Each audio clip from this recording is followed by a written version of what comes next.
Hello everyone, good evening. আজকে মাসির birthday, তাই পাড়ার কয়েকজন মিলে আমরা প্ল্যান করেছিলাম বার্থডে সেলিব্রেশন করার। তাই সন্ধ্যাবেলা রেডি হয়ে আমরা চলে গেলাম চাঁদনি চক রেস্টুরেন্টে।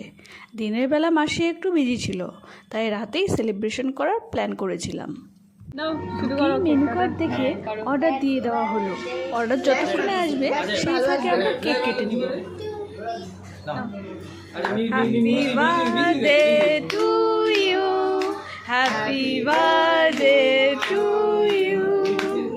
Happy birthday dear Masi. Happy birthday to you. Super 16. Super 16. আমার মেয়ে থেকে 1 বছরই বড়। ওদের মিউজিক জানি হ্যাঁ। দাও না হ্যাপি তেরা হ্যাপি বার্থডে দাও না গানটা দাও। টু ইউ জি। দাঁড়াও নো মাখানো আগে বলছে। আরে ভিডিও হচ্ছে না ওই জন্য। খাবার আগে জিজ্ঞেস করে নেবো।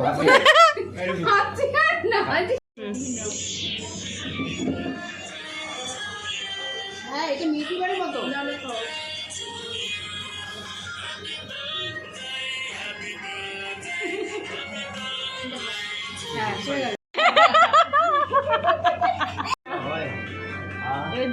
এরপর চলছে গিফট দেওয়া নেওয়ার পালা। বার্থডেকালের গিফটটা খুবই এসব করতে করতেই চলে এলো মেইন কোর্স। মেইন কোর্সে অনেক কিছুই ছিল। ফ্রাইড রাইস, নান, চিকেন দো পেঁয়াজা, চিলি চিকেন, শাহি পনির আর স্যালাড। সার্ভ করছিল টুসিদি। পিকনিক হোক বা রেস্টুরেন্টে খাওয়া দাওয়াই হোক, এই সার্ভ করার দায়িত্বটা কিন্তু টুসিদির কাছেই পড়ে। আমি যতবার এখানে খেয়েছি খাওয়া দাওয়া কিন্তু খুবই ভালো ছিল, কিন্তু আজকে সত্যি বলতে আমার কোনোটাই ভালো লাগে। যাই হোক, খাবার শেষে ছিল মশলা কোল্ড ড্রিঙ্কস। এরপর শুরু হলো আমাদের গল্প।